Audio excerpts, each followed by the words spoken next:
نحمده ونصلي على رسوله الكريم أما بعد قال النبي صلى الله عليه وسلم الصيام والقرآن يشفعان للعبد كما قال النبي صلى الله عليه وسلم. درود شریف بلند اللهم صل على اللهم بارك على محمد وعلى آل إبراهيم.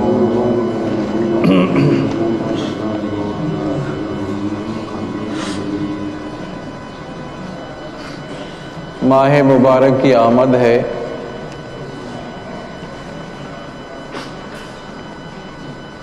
اللہ تعالی ہم سب کو ادب کرنے کی توفیق عطا فرمائے. آپ علیہ الصلوۃ والسلام نے فرمایا کہ من صام رمضان ایمانا واحتسابا غفر له ما تقدم من ذنبه. جس نے رمضان مبارک کے روزے رکھے ایمان کے ساتھ اور ثواب کی نیت کے ساتھ، اس کے لیے مغفرت ہے. من قام رمضان ایمانا واحتسابا غفر له ما تقدم من ذنبه. جو رمضان مبارک میں کھڑا ہو گیا عبادت کے لیے، تراویح کے لیے، نوافل کے لیے کھڑا ہو گیا، فرمایا اس کے لیے مغفرت ہے. من قام لیلۃ القدر ایمانا واحتسابا غفر له ما تقدم من ذنبه. جو قدر کی رات کھڑا ہو گیا، فرمایا اس کے لیے مغفرت ہے. حضرت علی المرتضیٰ رضی اللہ تعالیٰ عنہ سے پوچھا گیا کہ لیلۃ القدر کی رات کون سی ہے؟ آپ نے فرمایا کہ جس رات تو اپنے گناہوں کی معافی لے لے وہ تمہارے لیے قدر کی رات ہے.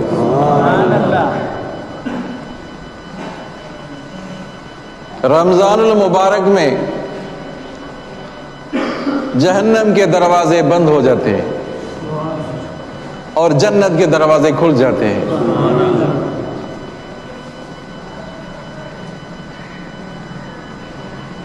کتنا بڑا اجر مل رہا ہے عزیزو. فرمایا نفل پڑھو تو فرض کا ثواب پڑھو نا، نفل پڑھو تو فرض پڑھو تو 70 فرائض کا ثواب مل رہا ہے. اور آواز آتی ہے کہ اے نیکی کرنے والے اور آگے بڑھو اور آگے بڑھو، اے گناہ کرنے والے رک جاؤ، اے گناہ کرنے والے رک جاؤ. انسان اگر خواہشات پر عمل کرے عزیزو، اپنی خواہشات پر عمل کر رہا ہے، نفس جیسے کہے ویسے کرو، ایسا کر رہا ہے کوئی تو ٹھکانہ جہنم ہے، تو ٹھکانہ جہنم ہے. اپنی نفسانی خواہشات پر عمل کرے تو اس کے لیے جہنم ہے. اور جو اپنی نفسانی خواہشات کو کچل دے، نفس کہہ رہا ہے یہ کرو، کچل دے، اس کے خلاف کام کرے تو اس کے لیے جنت ہے. تو اس کے لیے جنت ہے. نفس تو کہے گا کہ اس پورا دن بھوکا رہے گا، پیاسا رہے گا، کیسے تم برداشت کرو گے؟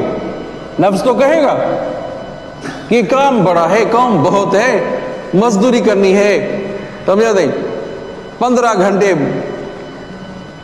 ڈیوٹی ہے، ڈیوٹی بھی کرے گا، روزہ بھی رکھے گا. نفس تو کہے گا کیا صحابہ کرام کھیتی باڑی نہیں کرتے تھے؟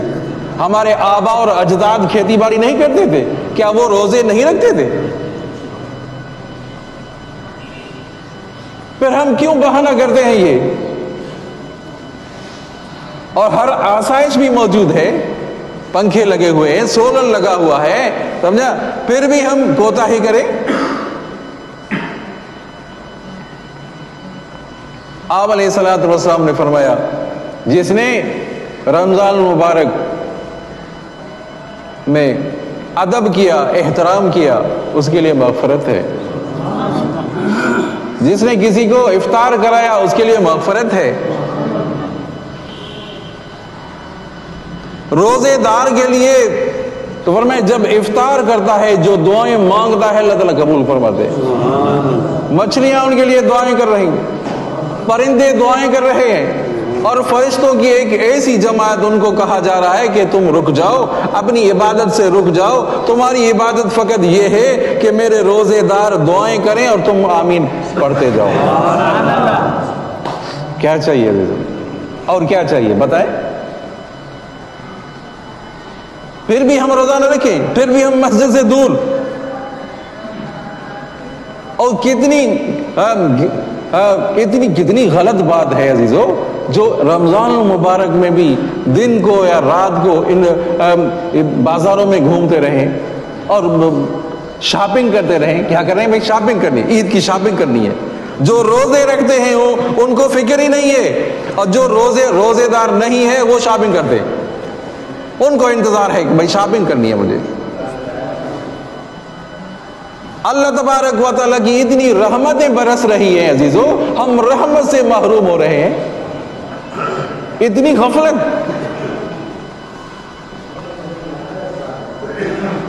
اتنی غفلت.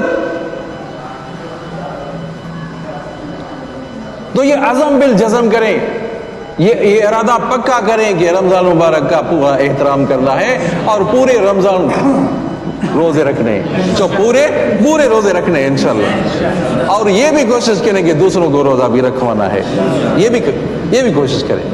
اگر اللہ تعالیٰ نے کشادگی دی ہے تو دوسروں کو بھی روزہ رکھیں.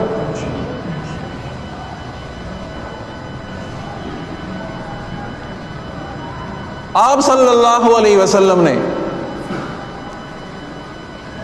فرمایا کہ 3 لوگوں کے لیے ہلاکت ہے. بارہا آپ سنتے ہیں. اللہ تبارک و تعالی ہم سب کو عمل کی توفیق عطا فرمائے.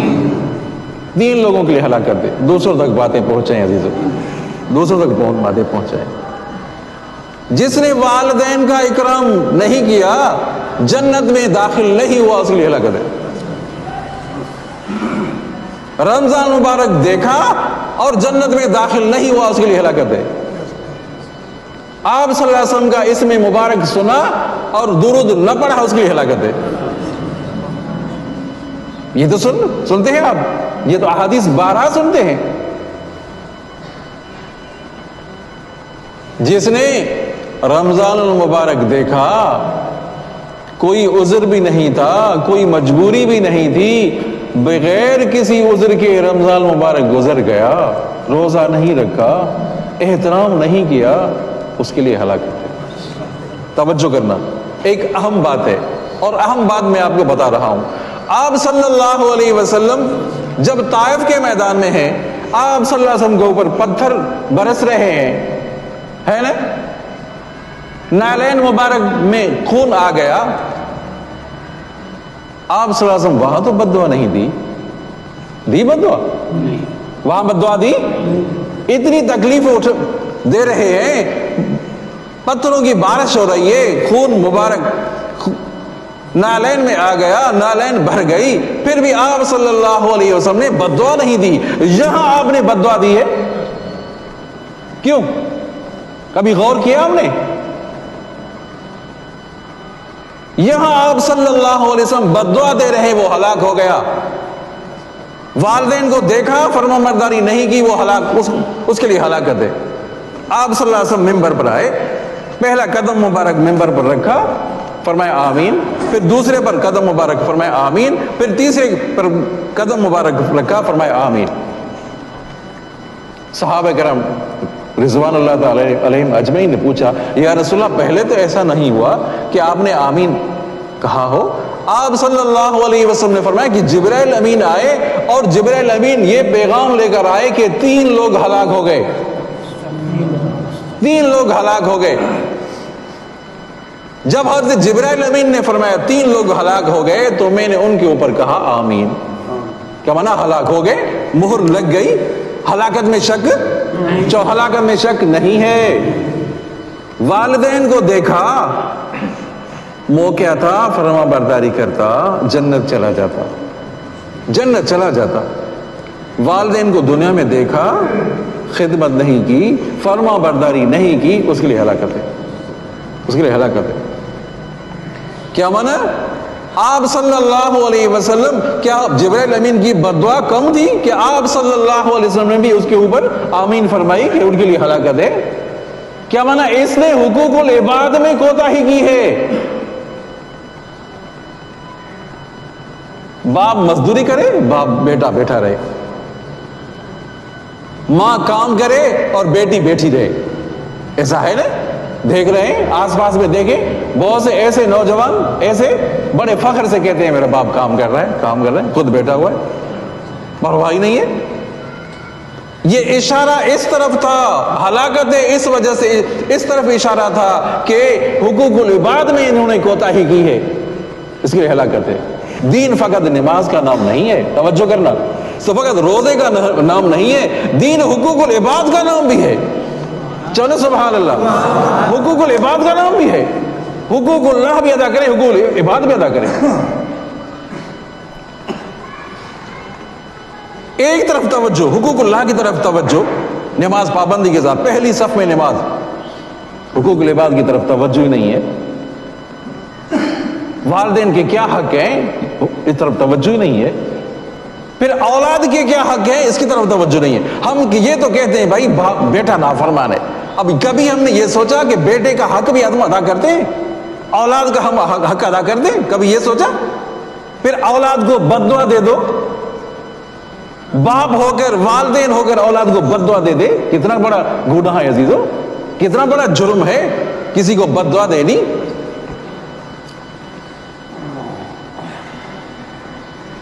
آپ صلی اللہ علیہ وسلم نے فرمایا، درود شریف بلند آواز سے،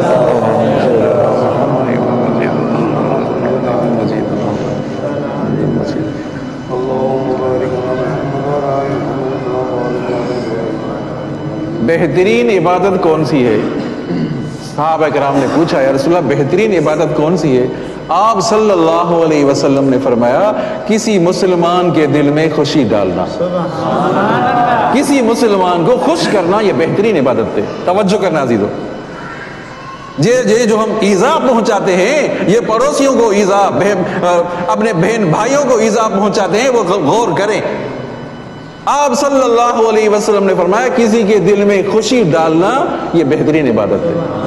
یاد کرنا، آپ صلی اللہ علیہ وسلم نے فرمایا کسی نے میرے کسی امتی کو خوش کیا، چونے سبحان اللہ، جس نے میرے کسی امتی کو خوش کیا اس نے مجھے خوش کیا، جس نے میرے کسی امتی کو خوش کیا اس نے مجھے خوش کیا، اور جس نے مجھے خوش کیا اس نے اللہ کو خوش کیا۔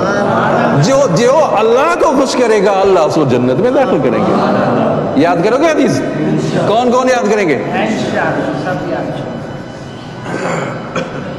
تو حقوق العباد کی طرف اشارہ تھا، اس کے لیے ہلاکت ہے۔ اور دوسرا حقوق اللہ کی طرف اشارہ تھا، اس کے لیے ہلاکت ہے۔ کیا مانا؟ حقوق اللہ میں حق کی حق تلفی کی ہے، نمازیں نہیں پڑھی، روزے نہیں رکھے، اس کی طرف اس کے لیے ہلاکت ہے۔ نماز کا وقت آ جائے تو پڑھنے میں دیر نہ کرے آدمی، اور خاص کر کے رمضان مبارک میں تو اس کا تو اتنا اہتمام کریں کہ یہ جو تکبیر تحریمہ ہے، تکبیر تحریمہ امام کے ساتھ جماعت کے ساتھ نماز پڑھنی ہے، ایک لمحہ بھی ہمارا غفلت میں نہ گزرے رمضان مبارک کا، ایک لمحہ بھی۔ اور جس کو ضروریات ہیں پہلے سے ضرورت پوری کر ختم کرے۔ بھائی کسی کو کپڑے لینے ہیں تو کپڑے لے کر آئے، بھائی جوتے لینے پہلے سے جوتے لے کر آئے۔ رمضان مبارک میں نہ دن کو نہ رات کو نکلے، کیونکہ اللہ کے رسول کی نافرمانی ہو رہی ہے۔ نہیں نکلنا ہے رات، بازاروں میں نہیں نکلنا، بازاروں میں نہیں گھومنا۔ حضرت تھانوی رحمۃ اللہ علیہ وسلم کی قبر پر رحمت نازل فرمائے، جب خطوط آتے تھے، خط آتے تھے، پھر رمضان مبارک میں نہیں پڑھتے تھے۔ رمضان مبارک میں وہ بوری رکھی ہو آتا، بوری میں رکھتے جاتے۔ باتیں بھی کم کرنی ہے، جو باتیں قلت کلام، قلت منام، نیند بھی کم کرے، نیند بھی کم کرے، نیند کم، ضرورت پوری ہو جائے بس۔ لوگوں کے ساتھ اختلاط بھی کم کریں، قلت اختلاط مال انام، لوگوں کے ساتھ ملنا جلنا بھی، یاروں دوستوں کے ساتھ یار پہلے بھی ملتے تھے، اب کم از کم رمضان مبارک میں تو پرہیز کریں، رمضان دور ہو جائے آدمی۔ پہلے یہ عادت بنی ہوئی تھی کہ دوستوں کے ساتھ زیادہ گل مل مل جاتے تھے، باہر بیٹھکوں میں ہوتے تھے۔ اب رمضان مبارک میں یہ کریں کہ اکثر ہمارا وقت مسجد میں گزرے۔ پہلے یہ ہوتا تھا کہ بھئی روزانہ یا ہفتے میں ایک دفعہ اس طرح چلاتے تھے، میرا اللہ رحم کرے۔ اب کم از کم رمضان مبارک میں تو معاف کر دو. کون ہے انشاءاللہ؟ رمضان مبارک میں تو یہ کریں کہ بھائی اس طرح نہیں چلانا. پہلے کینچی ڈالتے تھے داڑھی میں کینچی, اب رمضان مبارک میں نہیں کرنے. بس پہلے یہ عادت بنی ہوئی تھی بھائی روزانہ 1 فلم 2 فلمیں دیکھنا ہے, بھائی موبائل دیکھنی ہے, اب کم از کم رمضان مبارک موبائل کو بند کریں. کہو انشاءاللہ رمضان مبارک کو موبائل بند کرنی ہے. جو موبائل چلے گی چلتے چلتے کوئی نہ کوئی اوریان تصاویر آ جاتی ہے عزیز, کوئی نہ کوئی تصویر, ننگی تصویر آ جاتی ہے. جب ننگی تصویر آ گئی تو روزہ تو نہیں رہا نا, روزہ فاسد ہو گیا نہیں ہو گیا. جب آپ موبائل دیکھیں گے چلتے چلتے, آپ کہہ رہے ہیں میں بھائی بیان سن رہا ہوں, مولوی صاحب کا بیان سن رہا ہوں, بھائی میں تلاوت سن رہا ہوں, تلاوت چلتے چلاتے کوئی نہ کوئی تصویر آپ ایسی آ جائے گی جو ننگی تصویر ہوگی. پھر کہاں جائیں گے عزیزو؟ پھر تو روزے کا احترام نہیں رہا, پھر رمضان مبارک کا ادب تو نہیں رہا نا. تو یہ گناہوں کی جو کھڑکیاں ہیں یہ بند کرنی پڑے گی. جس طرح اے سی آپ چلائیں, ایئر کنڈیشن چلائیں, کھڑکیاں کھول دیں. جب کھڑکیاں کھلی ہوئی ہوں گی تو ٹھنڈی ہوا نہیں آئے گی. جو ٹھنڈی ہوا, کھڑکیاں بند کرو تو ٹھنڈی ہوا آئے. سمجھا؟ کھڑکیاں بند کریں گے تو پھر ٹھنڈی ہوا آ جائے گی. پھر اے سی کا فائدہ ہوگا. جب آپ نے روزہ رکھا تو گناہوں کی کھڑکیاں بند کرنی پڑیں گی, جو انشاءاللہ بند کریں گے. دعا کرتے ہیں اللہ تعالی ہم سب کو حقوق اللہ ادا کرنے کی توفیق عطا فرمائے, حقوق العباد بھی ادا کرنے کی توفیق عطا فرمائے.